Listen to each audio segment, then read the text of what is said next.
Today we have discussed in detail about hemostasis, and then we have talked about types of hemostasis: primary hemostasis, secondary hemostasis. Then we have discussed about disorders of hemostasis. Then at the end we have talked about few disorders like ITP, DIC, and other things. So starting from the very beginning, what is hemostasis? This is the first step in wound healing, and hemostasis in which there is it tries to prevent or stop bleeding by formation of clot, and it is the integrity of the blood vessel to carry the blood to the tissue. This is hemostasis definition. Again, this is the first step in wound healing to prevent or stop bleeding by clot formation, and this is the integrity of the blood vessel to carry the blood to the tissue. And there is another terminology called homeostasis that is different from hemostasis. Homeostasis is the system of the body in which body tries to balance all the systems of the body to survive and for the normal functioning of the body. And in hemostasis, what happens if there is injury to the blood vessel wall, there will be formation of blood clot or clot formation. And clot formation, there are two types of hemostasis we have discussed: primary hemostasis and secondary hemostasis. What happens when there is where there is an injury to the blood vessel wall? First of all, primary hemostasis will happen, and then secondary hemostasis will occur. And what happens in primary hemostasis? There is a platelet plug formation with the help of platelets and blood vessel wall. If there is injury to the blood vessel wall, first of all, the primary hemostasis we will talk about there are four steps of hemostasis. Before that, I will tell you, I want to clear one thing in your mind. In primary hemostasis, there is a platelet plug formation. In secondary hemostasis, there is coagulation cascade which stabilizes the platelet plug. So, we will talk about primary hemostasis. There are four steps in primary hemostasis. Step one is there is a transient vasoconstriction. Where there is an injury, first step of primary hemostasis or clot formation or prevent the bleeding, there will be transient vasoconstriction, and that transient vasoconstriction happens due to two mechanisms. First of all is reflex neurostimulation due to nervous system, and then second step is endothelin. Endothelin released by the endothelial cells. So you can see if there is a damage to the endothelial cells, then endothelial cells will release a substance called endothelin, which will cause a vasoconstriction. And secondly, in reflex neural stimulation, there will be vasoconstriction. There is a common sense. When there is if you have any injury, there is increased amount of bleeding. And in order to stop the bleeding, what should be the first step? Vasoconstriction. Vessel should be constrict or narrow down so that there will be less loss of bleeding. Then second step of primary hemostasis is platelet adhesion. What happens when there is a damage to the endothelin? First of all, endothelin release, which causes the vasoconstriction, and secondly, the endothelial cells having a bodies called Weber plate bodies. Weber plate bodies will secrete von Willebrand factor. Von Willebrand factors are released by the endothelial cells and the platelets. These von Willebrand factors will stuck at the subendothelial tissues. You can see over here black colored things. Suppose this is von Willebrand factor, and these von Willebrand factors get attached with the platelets with the help of a receptor called GP1B receptors. And now one GP1B receptor attaches with the von Willebrand factor present at the subendothelial cells. This is the process called platelet adhesions. Platelets stuck together, and this is the second step of primary hemostasis. Then there is a third step of primary hemostasis. There is platelet degranulation. Due to the stacking of the platelets with this von Willebrand factor, or due to the platelet adhesion, the shape of the platelet changes. And due to change in the shape of the platelets degranulate, or you can say all the granules which are present within the platelets, it will excrete it out. And then we have discussed about platelets. There are three things in platelets. First of all, alpha granules, and then we have dense granules. Alpha granules from the platelet will secrete von Willebrand factor. That will cause the platelet adhesions. And von Willebrand factor also released by Weber plate bodies by the endothelial cells. Then dense granules present in the platelets, they will secrete three things. Mnemonic is SAC. S for serotonin, A for ADH, helping in platelet degranulation, and C for calcium. And another thing is called platelet. When it undergoes cyclooxygenase pathway, it will secrete thromboxane A2 that will help in platelet aggregation. So come back again. In platelet degranulation, due to platelet adhesion, there is a change in the shape of the platelets that will end up in the platelet degranulation and ADH released, and this ADH is released from the platelets that will express the GP2B or 3A receptors over the platelets again. And the receptors GP2B or 3A receptors on the surface of the platelet, that will help in the platelet aggregation in the fourth step. So what happens in the fourth step? There is platelet aggregation. In the plasma, we have fibrinogen that will bind with the GP2B or 3A receptor present on the platelets, and this process is called platelet aggregation. You can see over here again. Suppose this is a normal blood vessel, blood is coming from upside to the downward, and when there is an injury to the blood vessel wall, first of all there will be vasoconstriction due to endothelium released by the endothelial cells, and second one is neural reflex stimulation. Then second step, platelet adhesion. What happens from the endothelial cells? They release they have a Weber plate bodies. They will release a von Willebrand factor over here in subendothelial tissue. They will attach. That von Willebrand factor will attaches with the platelet with the help of receptors called GP1B receptors. This is called platelet adhesion. After the adhesion, we have platelet degranulation, that is third step of primary hemostasis. Due to adhesion of the platelets, the change of the platelet change in the shape of the platelet, there will be release of ADH, and that will express the GP2B3A receptors of the surface of the platelet, and that will bind with the plasma fibrinogen, and platelet aggregation will come into being. So these four steps come under the heading of primary hemostasis. Now primary platelet is formed with the help of fibrinogen and the platelet with the receptor called GP2B3A receptor. This is the you can say weak platelet plug, and this weak clot will convert into a very strong clot with the help of coagulation cascade. This is the cascade we have discussed. In secondary hemostasis, what happens at the end stage of coagulation cascade, there is thrombin formation. That thrombin will convert the fibrinogen to the fibrin, and fibrin will cross link with each other, and the clot will be strong, and there will be stoppage of the bleeding. Okay, now come over here. If we talk about secondary hemostasis or coagulation cascade, there are three pathways. First pathway we have discussed intrinsic pathway, then we have intrinsic pathway, then extrinsic pathway, then we have this one, common pathway. There are three pathways in the coagulation cascade. Starting from the intrinsic pathway, that is a long pathway. That is why having 4 alphabets, activated partial thromboplastin time. That is why the half-life or life of this intrinsic pathway is more about 30 to 45 seconds. On the contrary, the extrinsic pathway having a short life, or this the duration is 10 to 12 seconds only. That is why you have 2 prothrombin time. Yes. So intrinsic pathway starting from the subendothelial tissue damage, that will stimulate the factor 12. Factor 12 will stimulate the factor 11, factor 11 will stimulate the factor 9, factor 9 will stimulate the factor 8, that also gets stabilized by the von Willebrand factor and with the help of calcium.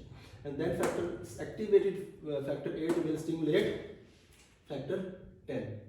Then we will discuss about extrinsic pathway, thromboplastin, tissue thromboplastin, that is factor 3, tissue thromboplastin will stimulate factor 7, that is stable factor, that will stimulate factor 10. So this is extrinsic pathway. Now from here, common pathway will start.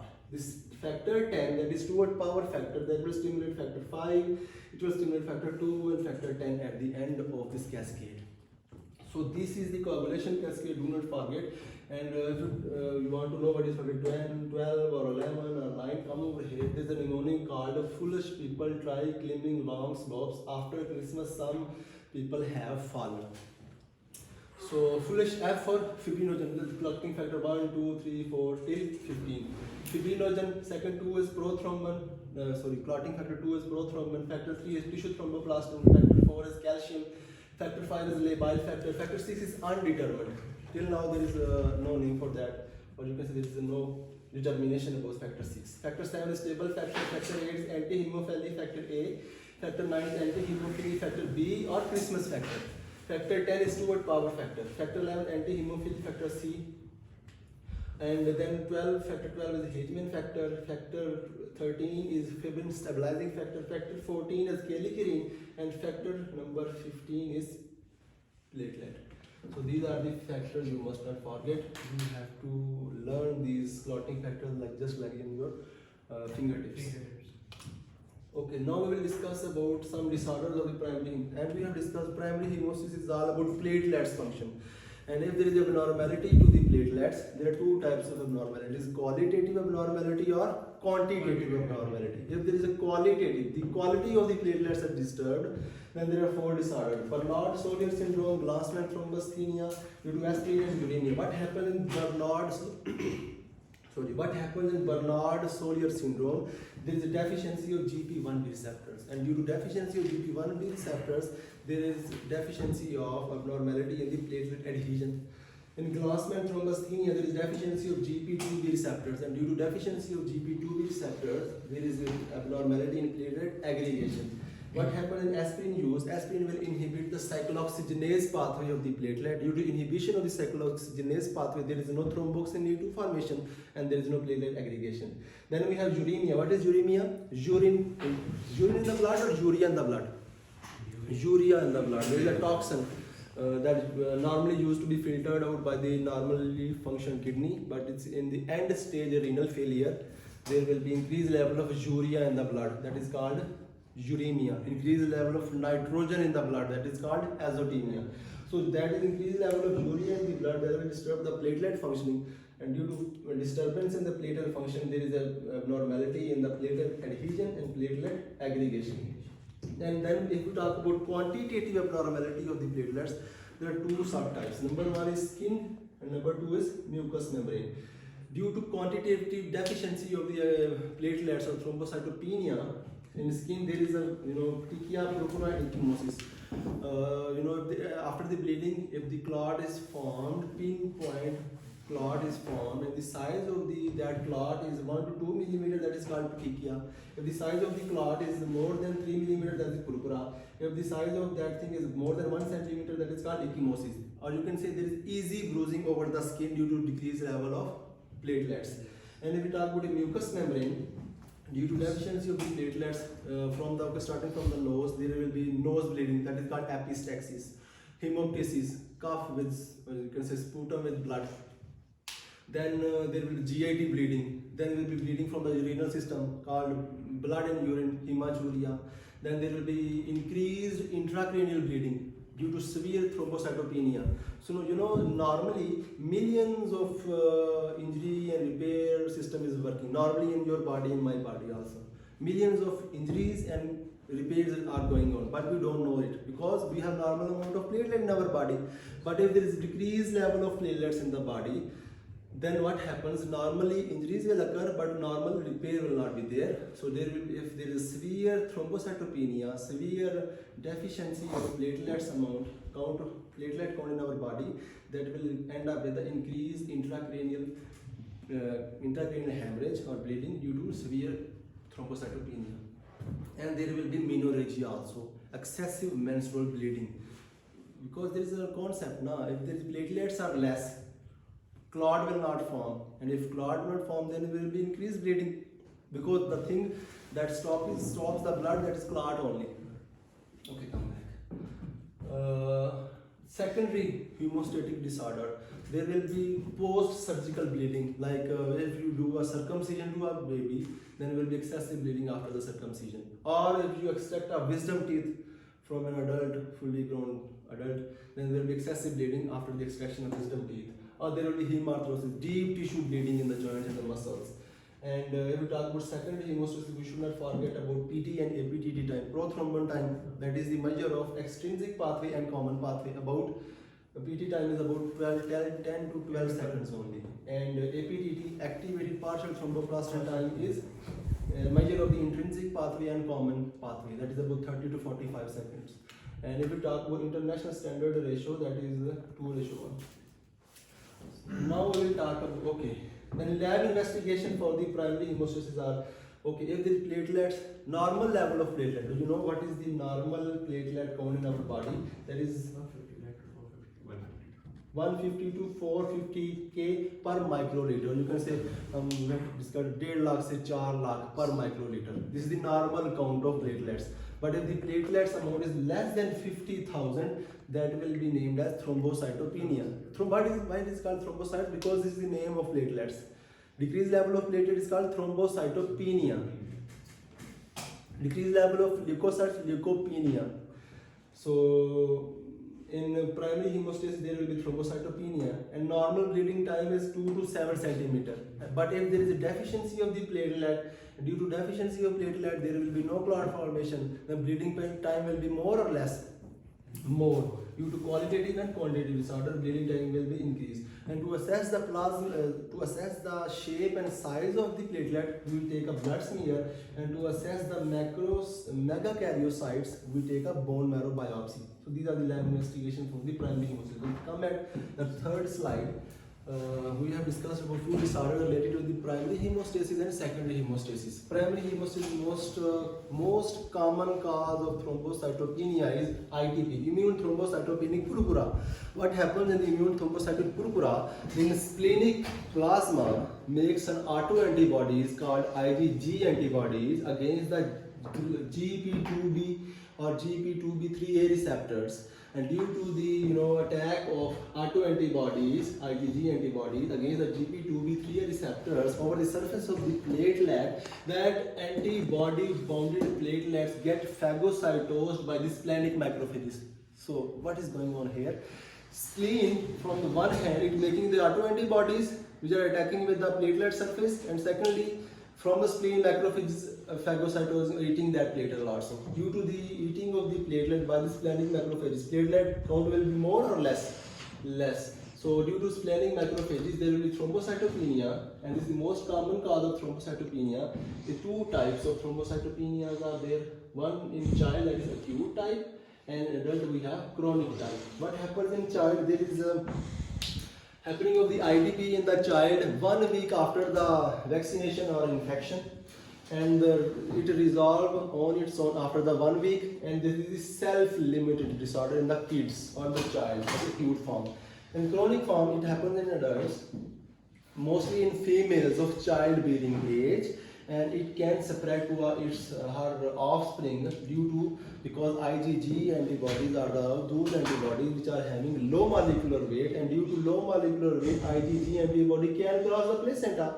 So that is why if the mother is affected, then it can give IgG antibody to her offspring as a gift, and that for transient amount of time, chronic type is also present in offspring also. And this adult or chronic type of ITP, the two causes. First of all is primary, maybe idiopathic, and maybe secondary, like in SLE, systemic lupus erythematosus. And if we talk about lab investigation, increased level of bleeding time and the normal level of PT and APTT time, because that is a disorder of platelets, not a disorder of clotting factors. So treatment, corticosteroids. Obviously, if the immune system is making the autoantibodies, so first thing we have to suppress the immune system, so we should give corticosteroids. Then second treatment is we give IVIG. Intravenously we administer IgG antibodies. So what will happen if splenic macrophages, so the spleen is here, if splenic macrophages are eating the antibody bounded, that is IgG bounded platelets, and if we administer IV intravenously, we give IgG antibodies, what will happen? That splenic macrophages will eat our outside administered IgGs, and that will spare our platelets. So in this, the platelet count will stay normal, or condition will not worse. And thirdly, if medicine don't work, we go for the surgery. We do splenectomy. We will remove the spleen only. And what will happen? First of all, there will be no formation of antibodies from the splenic plasma, and there will be no phagocytosis by the splenic macrophages, because if we remove the spleen from the body. Then we have discussed about hemophilia A. Hemophilia A, this is the type of secondary hemostatic disorder due to deficiency of factor VIII, and it is an X-linked disorder. It is de novo. What is de novo? There is no family history. There is a new mutation. Hemophilia A, factor VIII deficiency, it is X-linked disorder, mostly happen in males. Why mostly in males? Because males are having X and Y chromosome.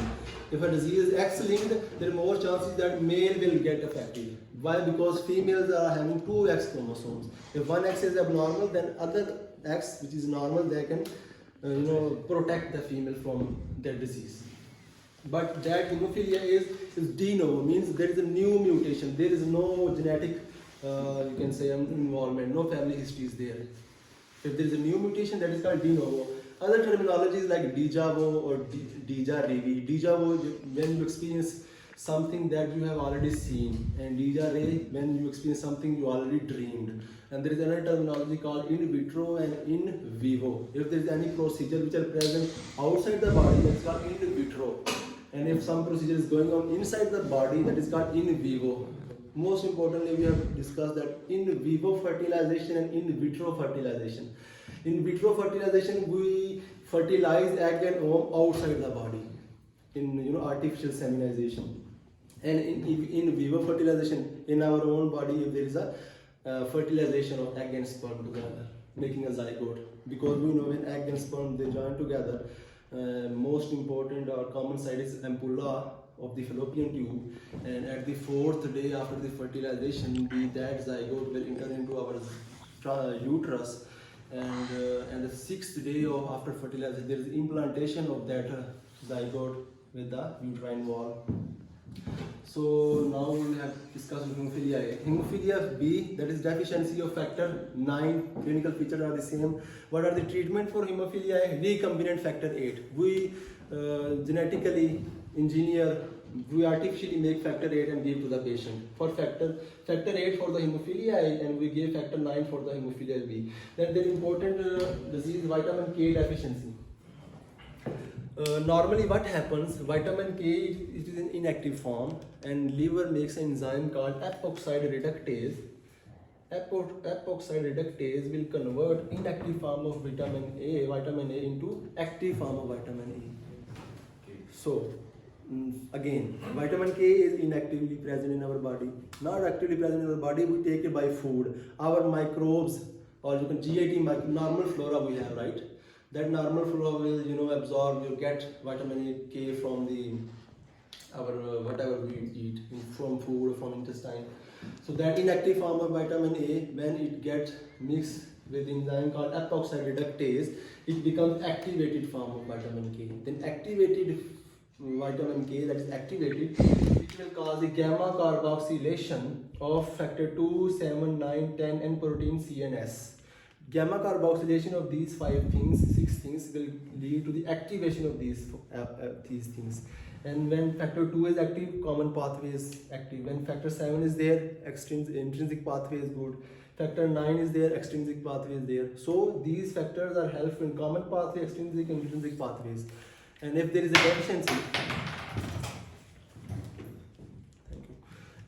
deficiency, of vitamin K, there will be no gamma carboxylation of these things, and there will be no activation. If there is no activation of factor 2, 7, 9, 10, and there will be no coagulation cascade, and there is no coagulation, there is no clot formation, and there will be increased bleeding. So what happens in, all the clotting factors are made by the liver except 2 factors. Number 1 is von Willebrand factor and factor 8. Von Willebrand factor we have discussed, they came from the platelets and Weber plate bodies of the endothelial cells.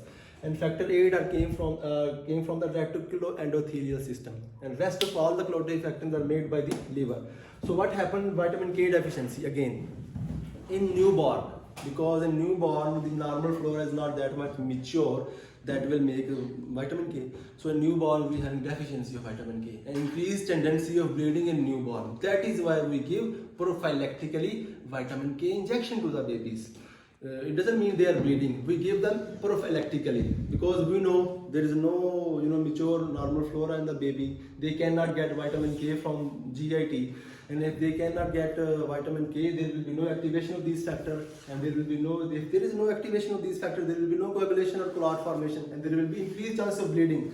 That is why we give prophylactically vitamin K injection to the newborn baby. Then long-term antibiotics use. If we use antibiotics for a long time, then what will happen? That antibiotics not only destroy the foreign bacteria, antibiotics for bacteria, that also disturb our normal flora also.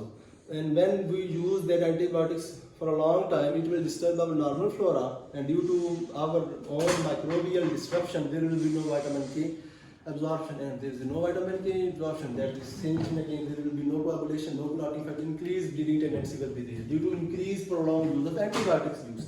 Are you getting my points? Yes, sir. Yes. Then last but not the least, we have malnutrition and malabsorption. If we are strictly vegetarian or we are selective to our foods, and we don't take food which are rich in vitamin K, so that will end up with the deficiency of vitamin K. That will lead to this inactivation of these clot and increased tendency of bleeding. So now then lastly we have discussed DSC, disseminated intravascular coagulation. Disseminated means widespread throughout the body intravascular coagulations. Widespread microthrombi will form. In disseminated intravascular coagulation, there is pathological activation, overactivation of the coagulation cascade. Like in hypersensitivity reaction, we have discussed that this is a state of exaggerated or inappropriate immune response to resist the infection which causes cellular injury.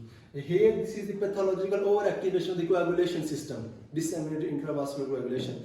And if there is increased amount of coagulation cascade, then what will happen? There is ischemia and infarction due to widespread microthrombi. If the thrombi present stuck the cerebral artery, there will be ischemia or infection to the brain or liver or spleen or heart, everywhere, because there is a widespread microthrombi will stuck to the arteries and there will be ischemia and infarction. And secondly, due to increased amount of coagulation system, as we use this clotting factor and platelets so rapidly and randomly and frequently, there will be deficiency of platelets and clotting factors. And due to deficiency of platelets, clotting factors, there will be bleeding from the skin and from the mucous membrane. From the skin, we have talked about petechia, purpura, ecchymosis, erythrosis, and from the mucous membrane, we have discussed about epistaxis, hemoptysis, GIT bleeding, hematuria, menorrhagia, and increased intracranial bleeding in the severe thrombocytopenia. Okay, then what are the other DIC is always a secondary to any other disorder, not a primary disorder. In obstetric complication, as we know, amniotic fluid is rich in factor 3, tissue thromboplastin. And due to the activation, due to the presence of this thromboplast, tissue thromboplast in amniotic fluid, there is increased coagulation activity. Then we have sepsis. Most common microbes are E. coli and Neisseria meningitidis, which are having the endotoxin and cytokine, interleukin 1 and tumor necrosis factor that will stimulate the coagulation system, and there will be increased formation of clots. Other feature is adenocarcinoma. In adenocarcinoma, there is increased mucin production, and increased mucin will stimulate the coagulation system. Then APL, acute promyelocytic leukemia, and there we have primary granules that will stimulate our coagulation system. In increased amount of pathologically activated coagulation system, there will increase formation of clots, widespread microthrombi, ischemia, infarction. Last but not the least, rattlesnake bite. That bite, rattlesnake bite, that when it bites the human, it insert its venom, and that venom will stimulate the coagulation cascade. And due to the activation of this coagulation cascade, there is increased formation of clots. Then what are the lab investigation for the DIC, disseminated intravascular coagulation? Platelet count will be less because we have used them. Increase PT or PTT time because we are using the clottlets and platelets so frequently that we have deficiency of platelets or thrombocytopenia, and increased timing of PT and APTT. Increase fibrinogen, and most importantly, increase D-dimer. This is the best screening for disseminated intravascular coagulation. D-dimer. What happened in D-dimer? This is due to the breakdown of the fibrin products. D-dimer. Whenever you are having a patient you suspect DIC, just go for D-dimer. Then what is the treatment of DIC? Just treat the underlying cause and then give the blood transfusion to the patient, or cryoprecipitate that is rich in clotting factors. So that was about today's class. We have discussed about all the disorders related to the primary and secondary hemostasis, clotting factors, and that's all for today. Do you have any question? Yes. What is the harmful effect of long-term antibiotic use? If we use antibiotics for a long term, she just use our common sense, what it will do, the antibiotics not only destroy the foreign bacteria, that will disrupt our normal flora also, because normally we have bacteria. In normal human beings, suppose if I'm healthy, alhamdulillah, then I have also bacteria in my body that are called normal flora that absorb vitamin K from our whatever I eat. So what happens if we use antibiotics for a long time? So what will happen? That antibiotics will have no difference between my bacteria and our other bacteria or foreign bacteria. So that will destroy my own normal flora also. And due to disruption of my own normal flora, there will be no absorption of the vitamin K. And due to not absorption of the vitamin K, there is no activation of these factors. And if these factors are not activated, the coagulations cascade, intrinsic pathway, extrinsic pathway, common pathway, there will be no activation. There is no clot formation and increase for tendency of bleeding from the skin, from the mucous membrane, from everywhere of the body. Sir, you just explained about, can you please explain about that infarction? Infarction, yes. In DAC, what happens? This is pathological activation of the coagulation system. Widespread microthrombi. What does it mean? Widespread. Throughout the body, there is formation of microthrombi. And suppose if I having a blood supply to the hand, if the microthrombi obstruct or obstruct that artery supplying to the hand, then there will be no blood supply to the hand. That will lead to the death of the tissue death. It is called necrosis or infarction. So this is a hallmark of DIC, intravascular coagulation. Infarction, necrosis, ischemia, plus there is a, due to deficiency of platelet and coagulation factor, there is a bleeding from the skin and from mucous membrane. Sir, please again discuss the uremia. What is uremia and symptoms of uremia? Uremia, this increased amount of urea in the blood. What is urea? This is simply remember this is a toxin in our body. And our kidney are the filter system of our immune system. And if the kidney is being failed, injured, acute tubular necrosis, or anything happen to the kidney, that urea that's supposed to be filtered from the body, that will stay in our blood. So by using our common sense, if the increase level of urea called uremia in the blood, that will disrupt all the systems of the body, because we know our blood is not circulating to the kidney only, not to the liver. It's spreading all over the body. Wherever the urea will go, it will have the consequences or the clinical feature related with that. So can you tell me the abbreviation of IgG? IgG, immunoglobulin G. This is the globulin. There are 5 types of globulin: IgG, IgA, IgM, IgE, or IgD immunoglobulins. IgG and immunoglobulins are those antibodies that made by the splenic plasma that will bind with the GP, 2B or 3A receptors present on the platelet surface. And due to low molecular weight of IgG, it can cross the placenta also. So that is why if the female of the mother, you can say pregnant female, if having such kind of problem, and then that IgG antibodies that are attacking her platelets, that also IgG autoantibodies that will pass the placenta and enter into the fetal circulation, and it will destroy the fetal platelets also transiently. I think that is enough for today. Yes. Sir, Yes.